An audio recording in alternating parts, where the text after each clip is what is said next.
जिडानले Marco मैटेराजीलाई त्यसरी टाउकोले चाहिँ किन हानेको त आखिरमा पुरै ढल्ने गरी।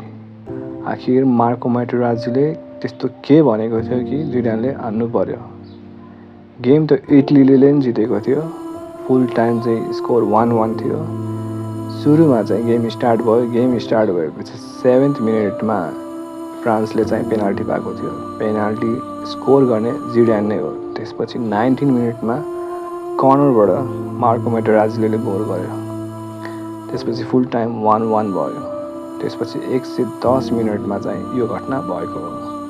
आखिर यो घटनामा के दुवै बिच कुराकानी भएको थियो कि जिडानले टाउकोले हान्यो। फुटबलमा त धक्कमुक्कुम त भइ नै हाल्छ। धक्कमुक्कुम भएपछि सर्ट पनि तानिन्छ, कहिले कट्टु पनि तानिन्छ होइन। त्यसपछि चाहिँ मार्को मैटेराजीले जिडानको चाहिँ सर्ट पुल गरेको रहेछ। सर्ट पुल गरेपछि चाहिँ जिडानले के भनेछ भने म तँलाई मेरो सर्ट दिन्छु तर गेम सकिन दे भन्यो।